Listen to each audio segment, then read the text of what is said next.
Já a seguir, o Semanário Económico.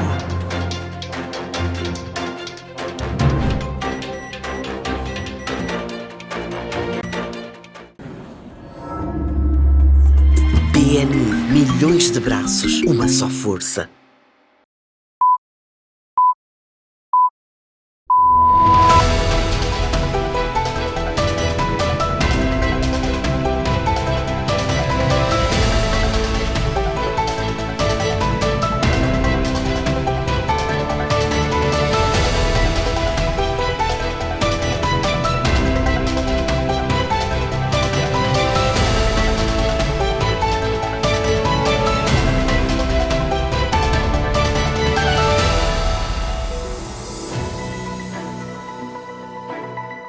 Boa noite, está na hora Semanário Económico, é espaço de atualização económica semanal aqui na STV Notícias. Em destaque neste programa o setor financeiro, mais concretamente o setor bancário. Vamos analisar a performance de instituições financeiras de importância não sistêmica a despeito da elevada concentração do setor bancário em Moçambique. Os bancos conhecidos como aqueles cuja importância não é considerada sistêmica também têm cartadas importantes a jogar, e é isso mesmo que tem feito, captando diferentes segmentos de mercado e ameaçando inclusive a ampliar a sua cota de mercado. No caso em apreço, vamos entabular uma conversa com o novo CEO do FNB, First National Bank Moçambique, esta subsidiária de um banco que na África do Sul é precisamente um dos maiores, se não um dos três maiores bancos sul-africanos.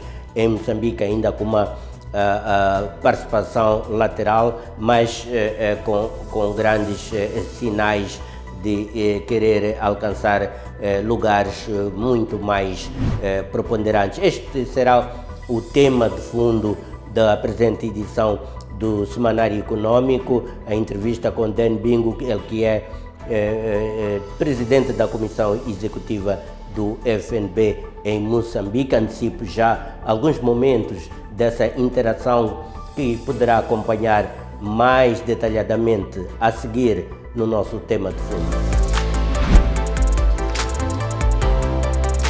Africa has a development journey that's going to take a while. Fortunately today, we've got the talent and we've got the technology and we've got the opportunities and maybe even better understanding of what's happening. These are markets that have people and the people have needs. How do you come in as a bank to help capacitate and to help with creating flows and creating opportunities and creating work for people? There is an opportunity here, even with the infrastructure challenges and maybe with the work that we need to do around regulations and making a lot easier to do business. Você está com o Semanário Económico. Para lá do tema de fundo, temos a atualidade informativa. Vamos fazer a nossa habitual resenha informativa. A economia a mostrar uma certa inconformidade, uma certa resiliência, portanto há um ímpeto na dinâmica económica nacional. Isso mesmo vamos conferir ao longo dos apontamentos que iremos apresentar no nosso bloco de atualidades. Para já chamo a atenção então às manchetes da presente edição.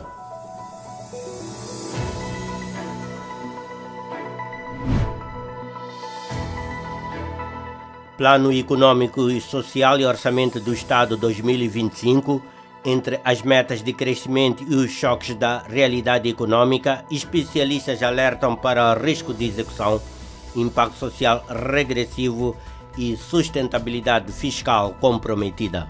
Não é discurso diferente para ter resultados diferentes. O discurso não traz resultados diferentes. Dentro deste ano, não vejo espaço fiscal suficiente para mobilizar esses recursos. Acordos de desenvolvimento local vão abranger 70 comunidades de Inhassoro e Govuro, antes eram 37.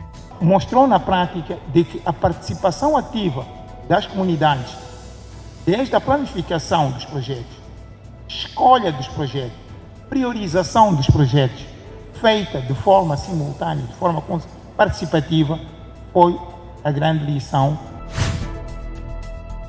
54 milhões de dólares já foram investidos em infraestruturas de produção na bacia do Rovuma. A nossa decisão, a decisão da Área 4 foi a decisão correta, mas eu tenho que dizer que a decisão final, o momento mais importante vai ser no fim desse ano, quando nós temos o preço final.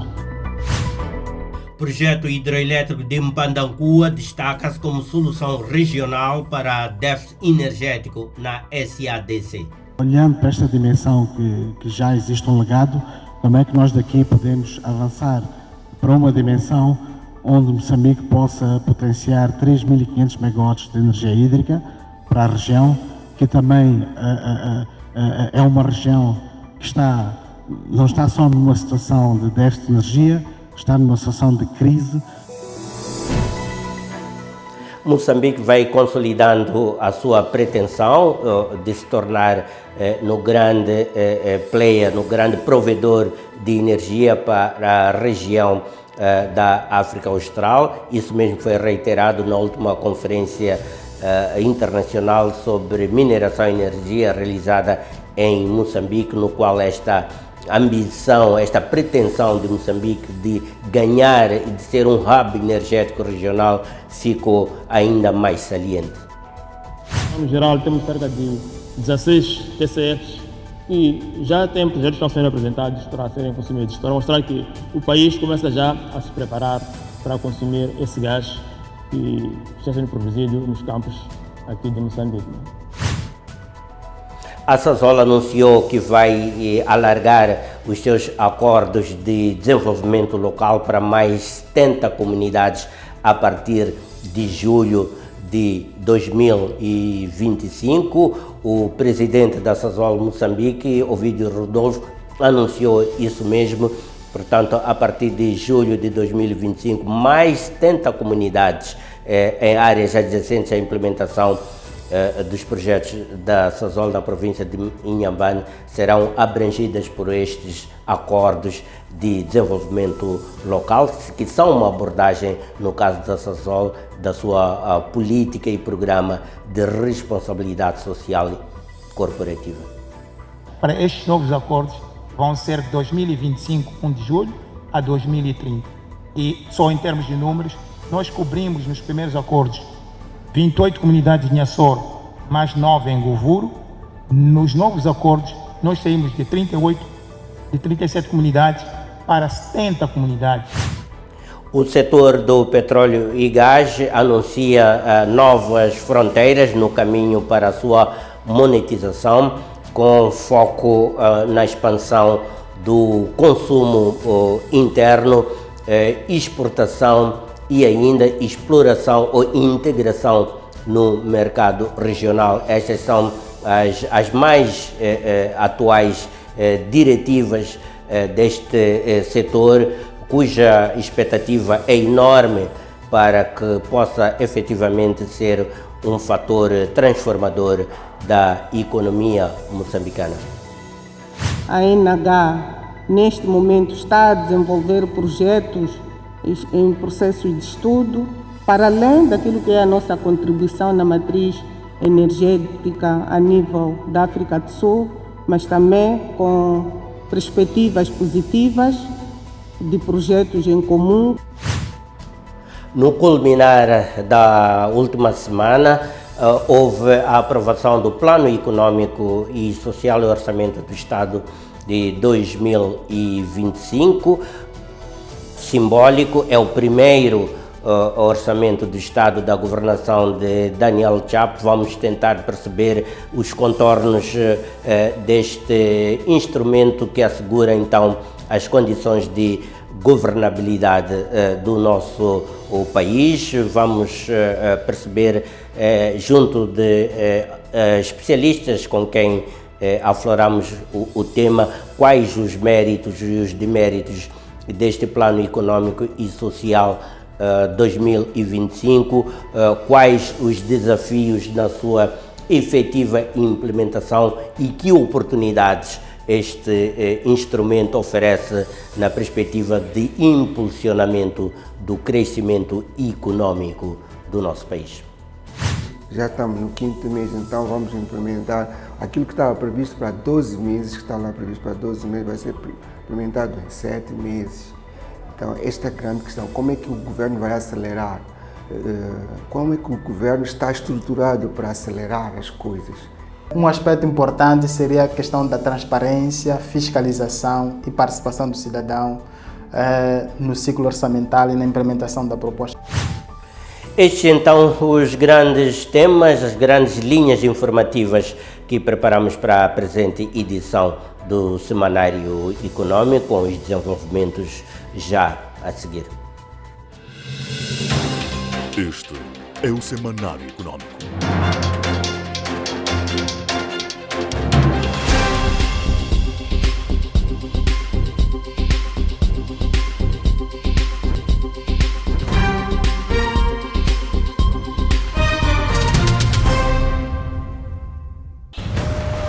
No âmbito da celebração do seu 50º aniversário, a Hidroelétrica de Cahora Bassa realizará no dia 21 de maio corrente, a partir das 9 horas, no Centro Internacional de Conferências Joaquim Chissano, em Maputo, uma conferência ligada ao lema HCB, ontem, hoje e o futuro, empresa estruturante e estratégica. A reflexão sobre o papel das centrais hidroelétricas no desenvolvimento das economias da região e os desafios da produção hidroenergética no contexto das mudanças climáticas geradoras de eventos climáticos extremos contará com a contribuição de personalidades e especialistas nacionais e estrangeiros do setor energético. Saiba mais sobre a história da HCB em www.hcb.co.mz, que para além de provisão de energia, criação de empregos, contribuição para as receitas do Estado e entradas de divisas no país, tem impactado a vida das comunidades através dos diferentes programas de responsabilidade social em implementação. 50 anos de uma empresa estratégica e estruturante para o desenvolvimento de Moçambique e estabilidade energética nacional e da África Austral. Cahora Bassa, 50 anos, o orgulho de Moçambique.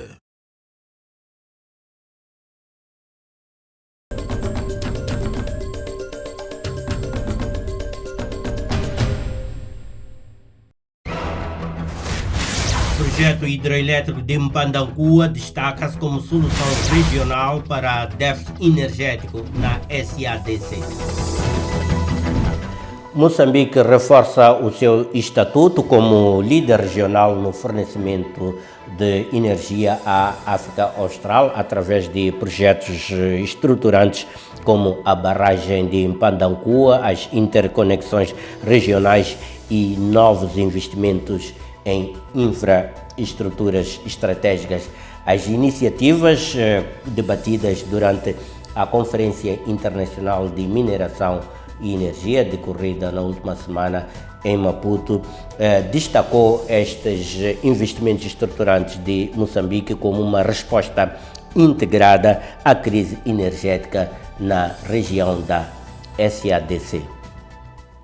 Moçambique reiterou perante os investidores nacionais, regionais e internacionais no decurso da edição 2025 da Conferência Internacional de Mineração e Energia a sua ambição de se tornar um fornecedor estratégico de energia para a região da SADC, com destaque para avanços na barragem de Mpandancua, as interligações elétricas com Malau e Zimbábue e a assinatura de um novo acordo com a Zâmbia para a construção de um gasoduto entre Beira e Ndola. É importante que, olhando para esta dimensão que já existe um legado, como é que nós daqui podemos avançar para uma dimensão onde Moçambique possa potenciar 3.500 megawatts de energia hídrica para a região, que também é uma região que não está só numa situação de déficit de energia, mais de 33 mil milhões de dólares a região no seu global perde em termos de economia e sob o ponto de vista de interligações, portanto, o volume de investimentos é menor, ou seja, esse volume de investimento permite que estas economias possam trocar sinergias sob o ponto de vista de recursos naturais, eletrões, moléculas e obviamente, potenciando a tão desejada industrialização económica ou a transformação económica. O projeto moçambicano, com capacidade de 3.500 megawatts, visa não apenas colmatar essa lacuna, mas também equilibrar os interesses econômicos públicos e privados, promovendo a industrialização e o processamento local de minerais sem depender exclusivamente da exportação. Maxon Chitao, diretor executivo da Engenco do Malawi, declarou que o seu país está atualmente em situação crítica de desequilíbrio entre oferta e procura e que a interconexão com Moçambique permitirá finalmente realizar manutenções programadas nas centrais malauianas sem interrupções no fornecimento. So the interconnector between Mozambique and Malawi, which is almost more than 90% of Malawi side, and above 70-80% Mozambique side, to help us to have the power supply that is reliable and also available when the people need it in the country. Também o Zimbábue vê nos projetos moçambicanos uma solução crítica. Segundo Gifting Lovo, da Zesa Holding, os investimentos em curso incluem uma nova central de 50 megawatts já operacional, com previsão de expansão até 720 megawatts até 2028, além de infraestruturas de transmissão interligando Moçambique, Zimbábue e África do Sul. But indeed, the power that will be coming from Pandangua, we also see it playing a role in the achievement of energy security, not only in Zimbabwe, but in the region at large. And so we have a project, the transmission project, the interconnector, the Mozisa project, Mozambique, Zimbabwe, and South Africa project, that is very critical in this whole matrix, because it will bring in some sort of agility in terms of enabling electricity trading from both Pandangua and also from within Zimbabwe. A pressão da transição energética global impõe novas exigências aos grandes projetos da África Austral. Para Dina Manitra, diretora de investimentos da AFC, Corporação Financeira Internacional do Grupo Banco Mundial, o avanço da energia solar e a exigência de sustentabilidade climática e ambiental são aspectos indissociáveis do novo ciclo energético. You would find, the big developers like EDF, which is very present, as we can hear from Pandangua, and also developers for the large projects like Patamanga and Pandangua as well. In terms of generation, I think we see still a very strong interest for renewables, and that's because also there's a continuous push for utilities to have more renewables in their capacity. And I think in terms of renewables, it's mostly solar PV because it's easier to develop as compared to the other technologies. Obviously, there's iHydro, but when it comes to hydro, it's mostly large projects based on our experience. And then one point we talked about a lot is transmission and distribution, especially transmission, because this is really the key bottleneck that we're seeing in Southern Africa at the moment to enable this, all these projects to come on stream. Em linha com estas exigências, o projeto Pandangua já mobilizou 10 milhões de dólares para programas de desenvolvimento econômico e social nas comunidades locais, mesmo antes do início das obras, integrando o princípio de valor partilhado e inclusão socioeconômica. 54 milhões de dólares já foram investidos em infraestruturas de produção na bacia do Rovuma.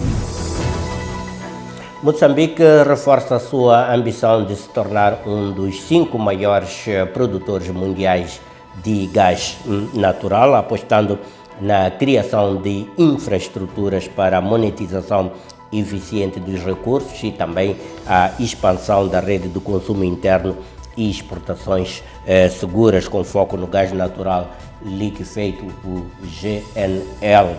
A refinação também está prevista nesta abordagem, incluindo aspectos como a descarbonização. A 11ª Conferência Internacional de Mineração e Energia, realizada em Maputo, destacou isso mesmo, no qual o evento se tornou num palco privilegiado para uma reflexão estratégica sobre o futuro energético do país. O setor de petróleo e gás de Moçambique entrou numa nova fase de definição estratégica impulsionada pelos volumes comprovados de gás natural, atualmente estimados em mais de 180 trilhões de pés cúbicos, e pela necessidade urgente de garantir infraestruturas de suporte à produção, transformação e escoamento. A prioridade é clara: passar do potencial à industrialização.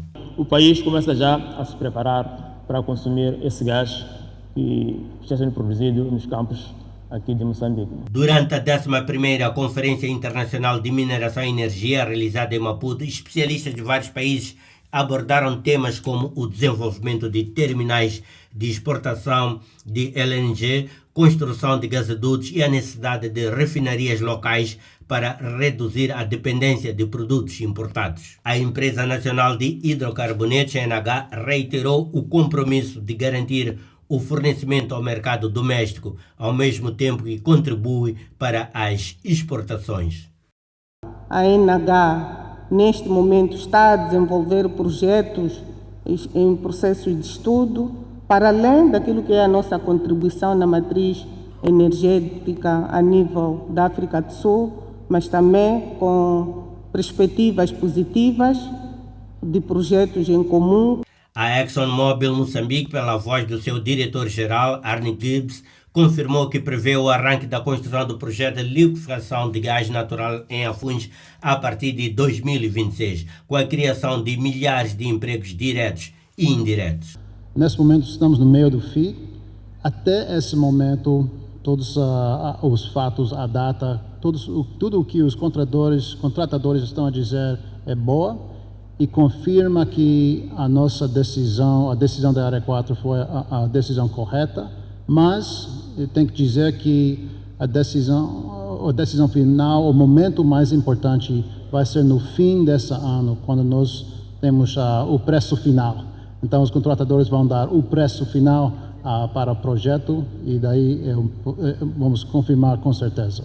Além disso, a construção de uma refinaria de combustíveis em parceria com a Nigéria, anunciada pelo Presidente da República, deve iniciar nos próximos 2 anos. Com a pressão geopolítica e energética internacional e o avanço da transição energética, as empresas e entidades reguladoras sublinham a necessidade de cumprir exigências ambientais. A ExxonMobil reiterou, por sua vez, a importância de respeitar as comunidades locais e garantir que os projetos gerem benefícios partilhados e previsíveis. Ainda há trabalho que precisa acontecer no lado da segurança em Cabo Delgado. E também o governo precisa resolver as causas sociais da insurgência. Essa deve estar em cima da lista das prioridades do governo, mas todos os stakeholders, incluindo os operadores, o governo e os NGOs, precisamos trabalhar juntos para finalizar esta questão.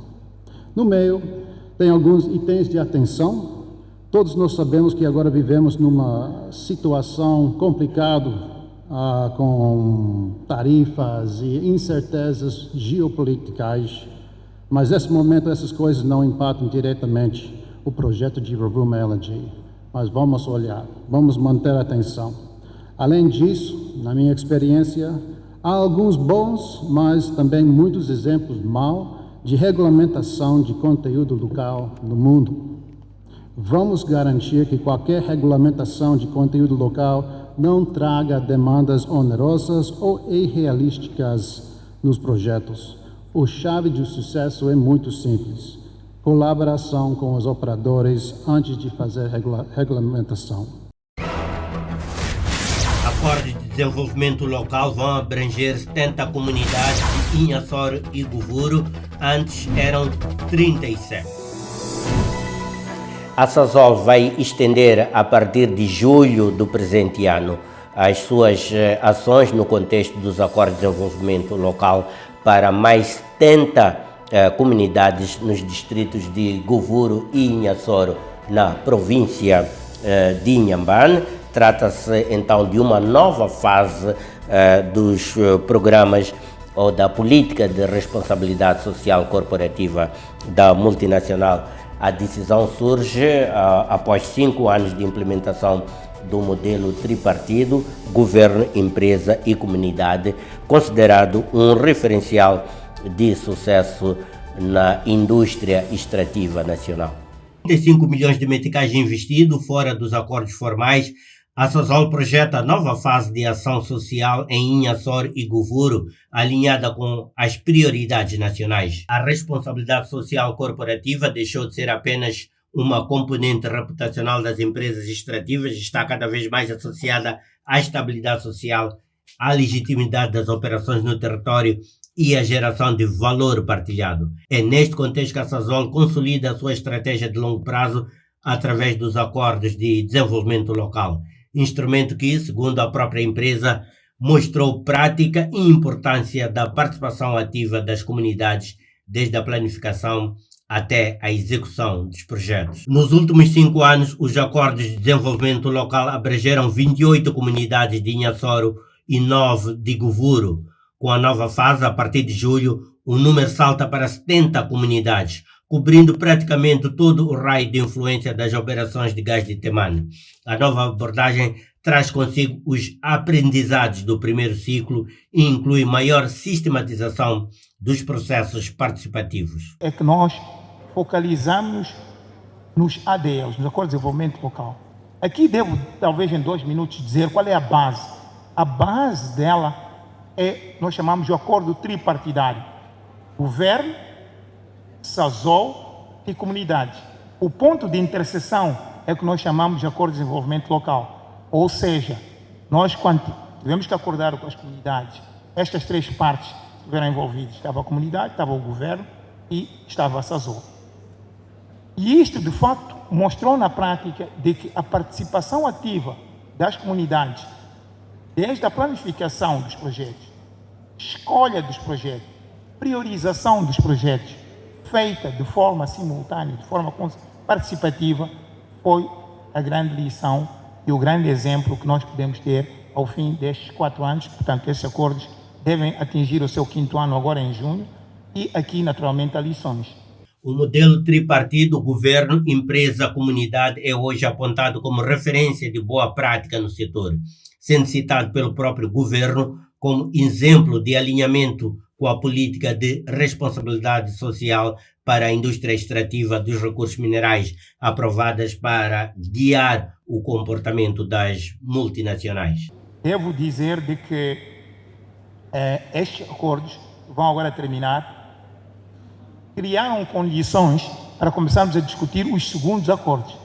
Começaram a ser discutidos em 2023, ganharam maior ímpeto de agosto do ano de 2024, porque a partir de 1 de julho estaremos a implementar os novos acordos, com os ensinamentos, o aprendizado todo que houve pelas 3 partes, quer o governo, quer a Sazol, quer as comunidades. Para estes novos acordos vão ser de 2025, 1 de julho, a 2030. E só em termos de números, nós cobrimos nos primeiros acordos 28 comunidades de Inhassoro, mais 9 em Govuro. Nos novos acordos, nós saímos de 37 comunidades para 70 comunidades que vão ser abrangidas pelos novos acordos de desenvolvimento local. Além da vertente social, a Sazol prepara novos investimentos estruturantes, como a central térmica de Temane e a futura fábrica de gás de cozinha, com capacidade instalada de 30 mil toneladas por ano, um dos maiores projetos do gênero em Moçambique. Atraso na aprovação do Plano Econômico, Social e Orçamento do Estado levanta dúvidas sobre a sua aplicabilidade integral. A Assembleia da República aprovou no último sábado, 10 de maio, o Plano Econômico, Social e Orçamento do Estado para 2023. 2025, num valor global de 512,7 mil milhões de meticais, o equivalente a 7,9 mil milhões de dólares. O documento, embora considerado central para a ação governativa, foi alvo de severas críticas por parte da oposição, que alerta para a falta de territorialização, metas auditáveis e políticas públicas eficazes. O Semanário Econômico interpelou especialistas entendidos nas questões das finanças públicas e orçamentação, no qual afloraram aspectos relativos aos méritos e deméritos do presente Plano Econômico e Social 2025, que tem este aspecto simbólico de ser o primeiro deste novo ciclo governativo liderado pelo presidente Daniel Chapo. Analisamos assim também os aspectos que têm a ver com os desafios a considerar no processo da execução orçamental do Estado, mas também as oportunidades que se abrem com este Plano Econômico e Social 2025. Aprovado quase a meio do exercício econômico, o Plano Econômico e Social e Orçamento do Estado 2025 arranca sob o peso da incerteza. Analistas de políticas públicas alertam para o desalinhamento entre a ambição e a execução num contexto de choques econômicos persistentes, retração social e imprevisibilidade das receitas. Estes questionam mesmo a própria viabilidade da execução de metas estruturais no quadro de um calendário truncado. A grande questão é: vão implementar PSOE de 12 meses aprovado, no 4º mês, já estamos no 5º mês, então vamos implementar aquilo que estava previsto para 12 meses, que está lá previsto para 12 meses, vai ser implementado em 7 meses. Então, esta é a grande questão: como é que o governo vai acelerar?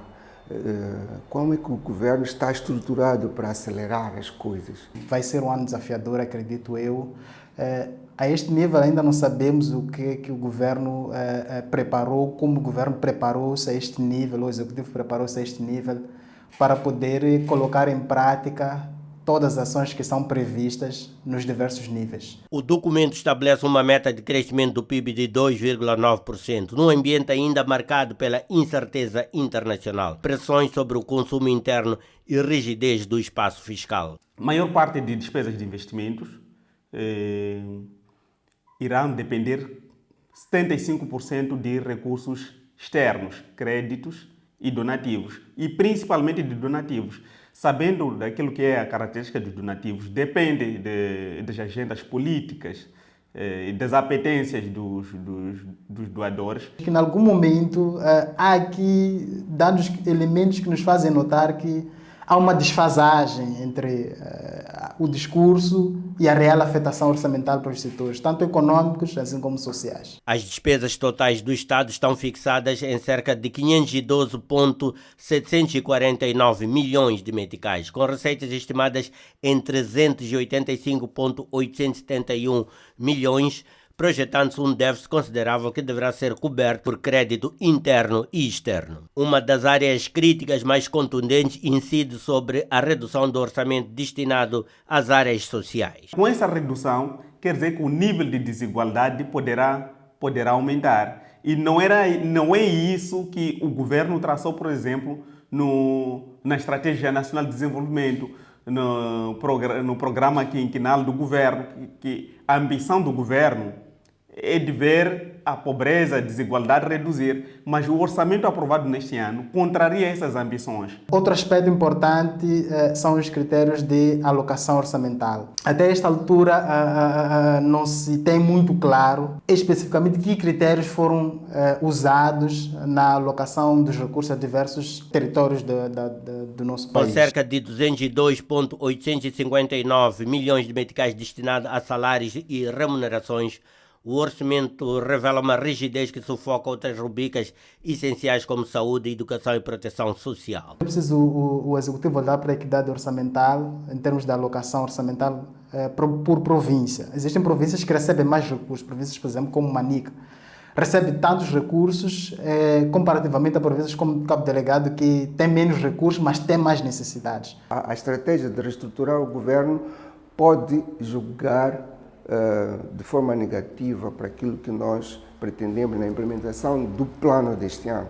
Por exemplo, se há uma instituição que ainda não tem a sua direção composta, ou ainda está na dúvida se vai ser extinta ou não vai ser extinta, essa instituição tem uma limitação de agir.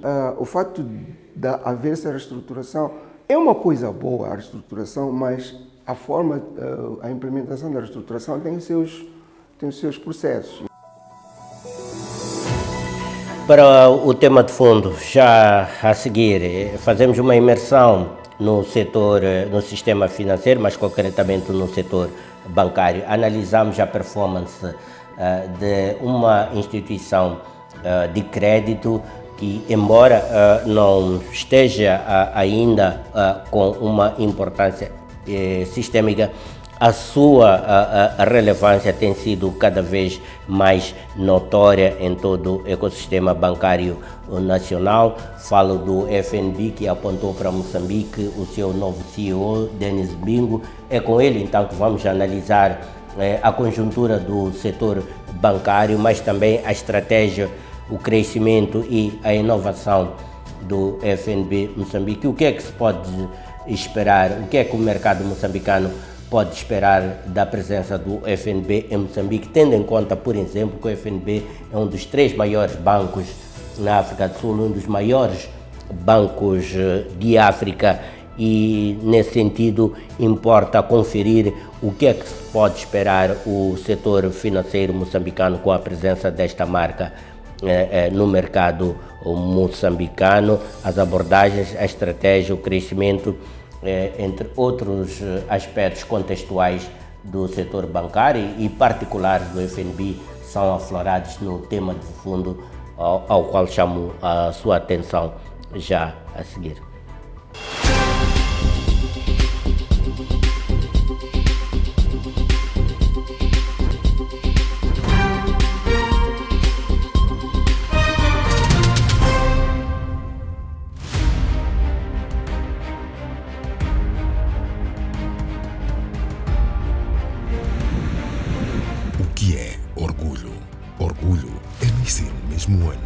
Em que uma grande nação se ergue, fruto de um processo que abriu caminhos para a soberania e o desenvolvimento do país e da região.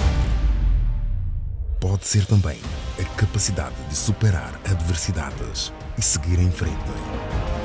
O maior de todos é de ser moçambicano, crescer e compartilhar os frutos disso com toda a nação. Orgulho é transformar vidas e ser um dos maiores pilares para o crescimento da economia nacional.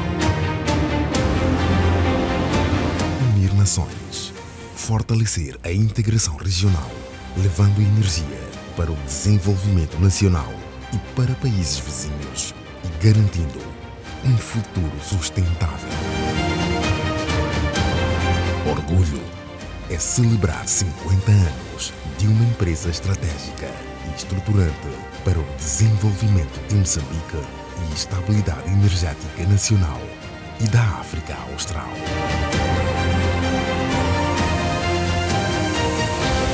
Kahora Bassa, 50 anos. O orgulho de Moçambique.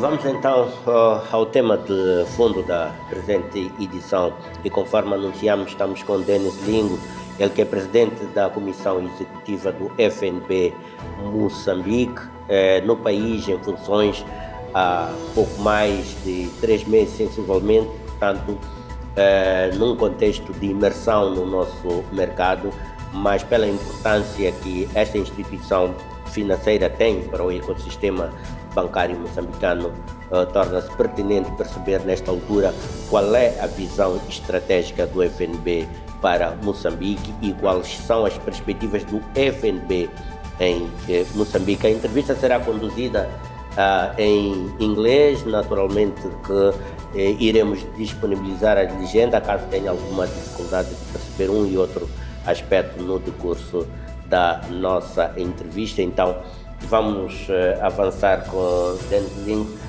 Dennis, thank you for being in our show, and I wish you the best on your on your task in Mozambique. Let's start for asking you if are you feeling comfortable on the context of banking or financial system ecosystem in Mozambique? No, thank you. It's Mozambique is an exciting country. I'm happy to be here and happy to be part of a growing African story. Africa has a development journey that's going to take a while. Fortunately today, we've got the talent and we've got the technology and we've got the opportunities and maybe even better understanding of what's happening around the world and where we fit and how Africa can play a role. And when I look at Mozambique, I see it as part of that broader African story in terms of uplifting the economic well-being of our people, making the lives of our people better. So I don't think of banking in isolation, separate from the people and the economy. We are part of a much broader tapestry. And I'm excited about being here in a country that has a very rich heritage, a very rich history, that has set an example in terms of its development, to other African countries. So excited to be part of a growth story for Mozambique and for FNB to help in that development journey. And what are your thoughts about the country? Economy, the business context of Mozambique, in your role as FNB CEO? At the end of the day, these are markets that have people and the people have needs. How do you come in as a bank to help capacitate and to help with creating flows and creating opportunities and creating wealth for people? So whilst Mozambique is a developing economy, it's also at a very good stage in defining its future because of the presence of, at least in our reading, very good talent pool, very rich natural resources. We actually see Mozambique as a very big opportunity in terms of the ports that it has as a gateway to the rest of the world and being part of a global corridor, of flows. The fact that it has resources and minerals that everyone is looking to participate in going forward. So there are opportunities here, and that there's a reason why so many companies from around Africa and around the world are looking at Mozambique as a prospect. I want to ask you next, what are the main challenges that you see in the context of displaying the potential business opportunities in Mozambique? There are challenges, but I don't think they are so much different or dissimilar from what you see in other African countries. Infrastructure is one. The quality of our infrastructure, there's clearly something that needs to be done there, and you have seen the government make an effort to try and improve that, but it's going to be a long time before it gets to the right levels, just because of the sheer size of the country. We can pass judgment when we sit in other places, but this is a very big country. And it's very long as well. The infrastructure requirement for a country this size is going to be quite massive. The second thing is, you do think that there is an opportunity to perhaps make regulations and laws a lot easier to do business, but again, that's similar to a lot of countries on the continent. How do we make it easier for international investment to come here? There are some questions that have been raised around security and perhaps political stability. But from the way we see it, that's also part of a maturing democracy. You don't just become a mature democracy and a strong democracy going the easy way. There will be challenges. There will be difficult issues to talk about. So the fact that the country has faced all of these challenges and is still surviving, and it's still having plans for growth, and it still have an economy that in its own way functions well, is a very good sign. Recently, we've had an issue around foreign currency availability, and it's made the headlines. And in every meeting you go to, every customer you visit, everyone is looking for dollars, for euros. And we appreciate how the Banco de Mozambique is starting to respond to those requirements. And talking especially in the context of the banking sector in Mozambique, what do you see as the main challenge as well as the main opportunities? I think there are opportunities. The fact that you've got so many banks in the country says to you there's opportunities, and banks tend to follow the big customers, and we follow value chains where you see economic flows. You set up a banking operation, so there is an opportunity here, even with the infrastructure challenges and maybe with the work that we need to do around regulations and making a lot easier to do business. But here's where banking fascinates me. We all we're very highly regulated, and because of the regulation, we tend to sell similar products. And the fight becomes, how do you package your product differently from someone else, and how do you price it better? So there is an opportunity. Does it reduce the competitiveness of the banking sector in Mozambique? Do you think in that way? I think there is a lot of competition, but it's also a market, honestly, that is dominated by fewer banks who might have, 70 or so market share. So there is an opportunity for anyone to come into this market and build solutions around the customer. Yes, we can remain regulated, but there's an opportunity to actually think about, how do you position a bank in this market to solution for what customers need, using all of the modern capabilities that we have. What's your envision for FNB within the macroeconomic context in Mozambique, but as well in the specific context of the banking sector? Yeah, I can start off by giving a little bit of background. When we consider the numbers we've just reported, performance figures for 2024, they would have shown that the year was very difficult. But we've also had relatively soft performance for the last 10 years, and there's a reason for that. We've invested a lot in technology platforms. We've invested a lot in trying to hire the right people for our future, and we're trying to build a business that's geared for the future, but we still need to pay our bills today. So that's the first thing that I think has influenced the results. The second one is, we went through a difficult period, I think during the social unrest between October and the end of the year, where operationally it did destabilize us, compared to the other banks. I don't know what their experience is, but it was a very difficult period for FNB. And a lot of the losses that we incurred actually were during that period. And we also raised a lot of, credit provisions, just putting aside enough money to make sure that our customers don't feel the pain, and we're able to cushion some of the disruption that happened going into the new financial year.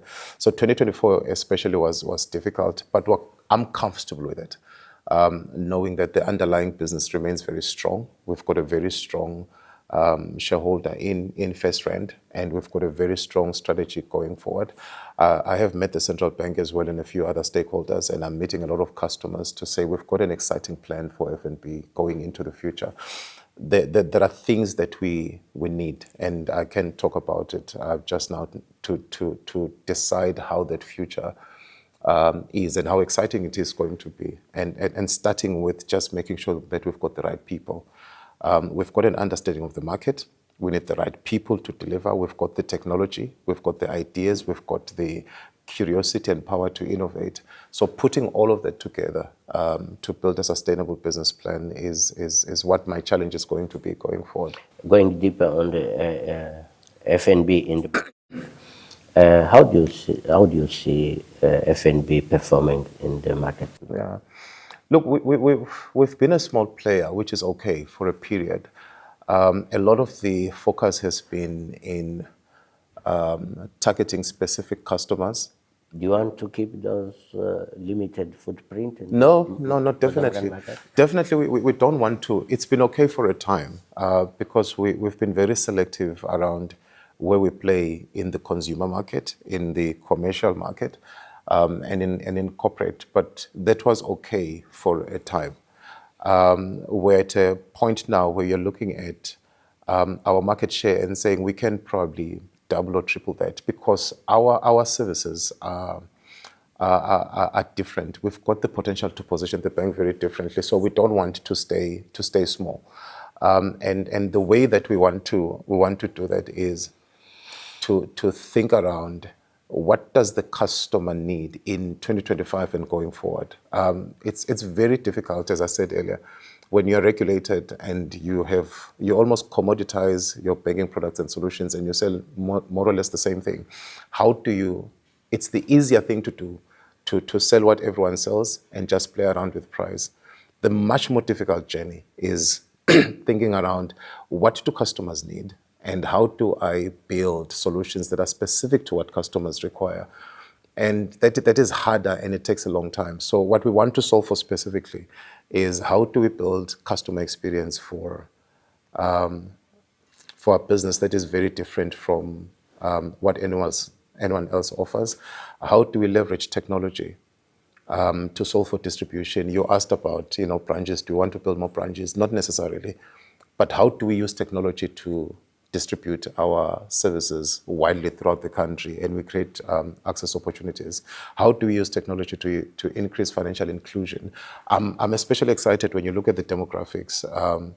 A lot of our people in Mozambique are in informal business. People are trying to make a living for themselves. We are still very informal economy. Very informal economy, and that's okay. So I don't think it's wise then to build a strategy that is focusing on formal employment when the majority of the people are also in informal employment. How do you build a platform that covers both your formal people in formal employment and also in informal employment? A majority of those in informal employment, guess what, are women. How do you then build solutions that talk to what they need? And the majority of those, again, are young people between 18 and 35. So how do you then create products that talk to those young people? And the fourth thing that has drawn our curiosity, you've got a lot of Mozambicans who live outside of Mozambique or who have business interests outside of Mozambique. How do you make it easier for them to bring money home to support their families here? So there is an opportunity for us to grow, but by building a business around the customer and making sure that our service is better than what anyone else can offer. So to better understand the future, let's take a look now back at the FNB journey since entering in the Mozambican market. What do you consider in this context to be the major milestone or strategic lessons achieved by FNB in Mozambique? Yeah, it's an interesting question. I think a lot of what has happened since we came here has been about building a network and building presence in the market. So we've got enough branches. We are considering maybe 1 or 2 more, but we've got about 15 branches now. You've seen our presence at the airport. We have a lot of point of sale devices. We've been very strong in providing a safe online banking platform. We've recently, I think in the last couple of years, the team has done an exciting job building an FNB app. One of the things that has been quite obvious is every second Mozambican has a cell phone. In fact, more than that figure, has a cell phone, and there's a growing presence of smartphones. So we have built the FNB app, banking app, to allow customers to experience banking in a much more safer and way and in the comfort of their homes. So that is where a lot of the energy has gone in. We have tried to participate in certain segments, but that's still a growing journey. And that's part of what we want to change then going forward, to say how do we anchor ourselves in the lives of the consumer in Mozambique, in the lives of the small and medium-sized business, and in the lives of the large corporates. And there are ideas that we have that we want to take to the market over the next. And what's your vision for FNB Mozambique from the next 5 years or so? I'd like to see, with the support of the board, a bank that is accessible, that has presence throughout the country,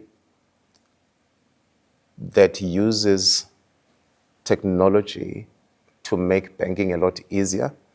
I'd also like to see our employees being more sensitive to customer needs and to put the customer first. Sometimes when you go through, what we've gone through, you become a lot more inward looking. I'd love for us to be seen as a reliable partner to customers, a solutions provider. I'd like customers to be excited about the brand. I don't want customers to think hard when they have to deal with FNB. They should be excited at the possibility of interfacing with FNB, of doing business with FNB. And when I say customers, by the way, I'm talking customers, your big companies, your medium-sized companies, and also individuals. And make sure that the brand is a positive feed into this market. And we also want to be seen by Mozambique as a trusted partner in building the economy. Can we expect in this period FNB introducing new products that can foster the economic growth in Mozambique? Absolutely, absolutely. We've got very good products already. And a lot of the products that have been built over the past years, customers don't know about because in my view, we've been building too much. There's just too much to take out. So we want to go back and say, what have we built that customers do not know about, and we can take it out to market. But there's also an opportunity for us to build new solutions. I don't want to list some of those today. When we have our next interview in Portuguese, then I'll take you through that. But there's definitely a lot more that we want to build, and this is going to cover lending products. How do we create lending products that customers will see as options to what the market offers? So we are looking at lending. We're also looking at transactional products. We're also looking at pricing. How do we make sure that our products are priced in a manner that respects the realities of the customer?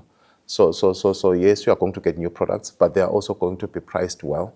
And we are also looking, perhaps one other thing to mention is, we don't think it is wise for us to grow on our own. How do we establish strategic partnerships in the market with other service providers so that when a customer experiences FNB, he also gets access to other possibilities, other products that are sold by others. So how do we do that within regulation, within the laws of the country? So yes, we will build new products. Are you planning to bring on board partnership with Mozambican fintech, for instance? Oh, definitely. I'm actually excited. I have asked the team to go out and look for local guys who want to solution for these things. We can always go internationally, but people on this continent are able to do things that are customized for this market and do it at a better price. And it's also easier to fix and adapt, as time goes by. So we are looking for Mozambican fintechs that might have ideas. And over the next year or two, we would like to incorporate some of them into our journey. Digital solution or technologies goes along with security and personalization. How do you think, or what are the strategy of NB handle with these two issues that should go always along? So there's an assumption that we make as customers that dealing with a person is safer sometimes, but sometimes security risks are everywhere. The difference that technology has is that you then are able to have your products accessed by a lot more people, at the same time. So we are very sensitive to that. So in building the technology capabilities that we're working on, we are also we have to build a cybersecurity capacity and a digital security capability that matches that, so that we don't have gaps. We have not had big problems in the past, and I think there are always challenges. We test our systems on a daily basis, for possible risks. We are aware of the risk, and in increasing the technological capabilities for FNB, it will be necessary to make sure that our security is just as strong. So we're quite aware of that. As closing remarks, how do you, and talking especially to your customers and partners, how do you define the present moment of FNB Mozambique? It's exciting times. There are two ways you can see the challenging year that we've had.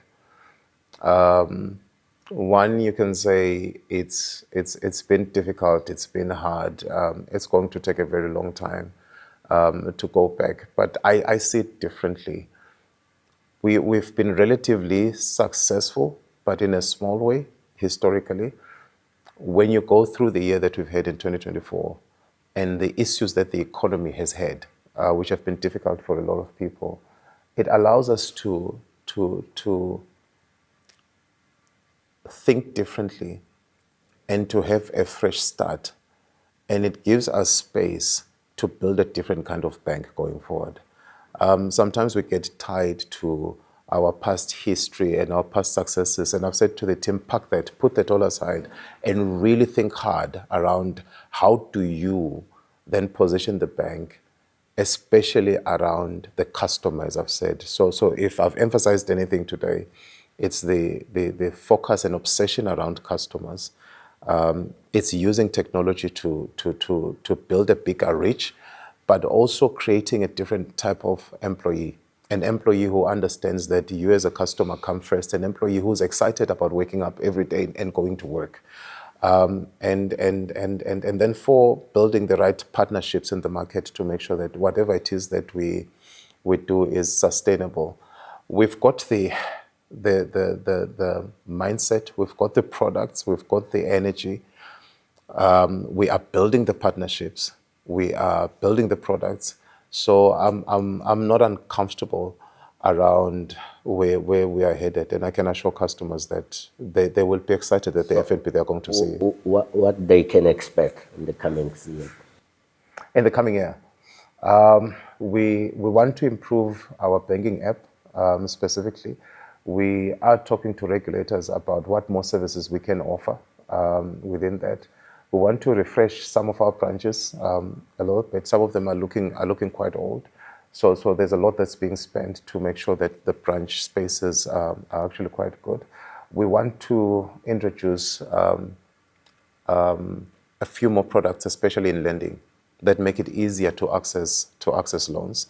But we are also thinking about a lot of payments-related solutions. How do we make it easy for customers to receive money from outside the country? How to make it easy for customers to, send money within Mozambique? So it will be an exciting year. We are going to be introducing quite a few products over the next 18 to 24 months. I thank you very much for this conversation, and I hope to talk with you anytime soon in the coming year.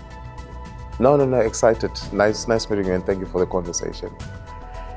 E foi assim que fizemos este tema de fundo com o CEO do FNB Moçambique. Foi com ele que estivemos a passar em revista a trajetória do banco, mas, acima de tudo, o pensamento estratégico e a visão estratégica existente nesta instituição financeira. Se o FNB é um banco de importância sistêmica, está entre os 3 primeiros na África do Sul, por exemplo, qual é a perspectiva existente relativamente ao mercado moçambicano, a presença em Moçambique com a marca FNB Moçambique. Estes foram alguns dos aspectos que afloramos nesta entrevista. Ficamos por aqui, uma breve pausa agora, retornaremos logo de seguida. Você está com o Semanário Econômico.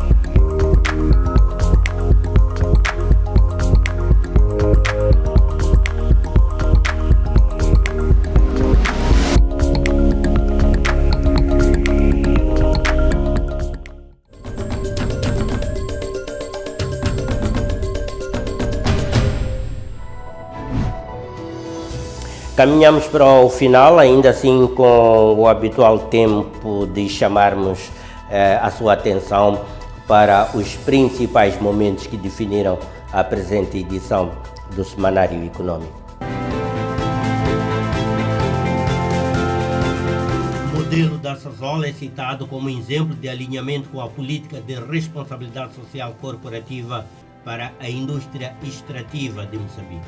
A participação ativa das comunidades, desde a planificação dos projetos, escolha dos projetos, priorização dos projetos, feita de forma simultânea, de forma participativa, foi a grande lição e o grande exemplo que nós podemos ter ao fim destes 4 anos.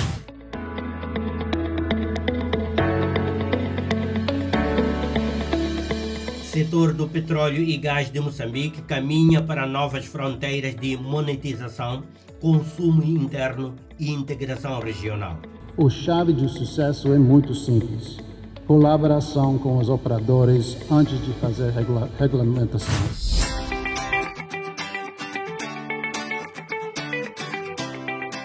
Atraso na aprovação do Plano Econômico, Social e Orçamento do Estado levanta dúvidas sobre a sua aplicabilidade integral. O governo está a tentar seguir aqueles caminhos da sustentabilidade, mas essa redução não é suficiente uma vez que a dívida vai crescendo. Ou seja, o que nós vamos poupar com os salários vai ser absorvido pela dívida. There are challenges, but I don't think they are so much different or dissimilar from what you see in other African countries. Infrastructure is one. How do you position a bank in this market to solution for what customers need? Já está, é tudo. Foi um prazer tê-lo em nossa companhia. Obrigado por nos conceder o privilégio da sua audiência. Permita-nos convidá-lo para o próximo encontro daqui a uma semana, sensivelmente, à quinta-feira próxima, aqui no seu canal de eleição, a STV Notícias. Boa noite e tenha um resto de dia bastante feliz.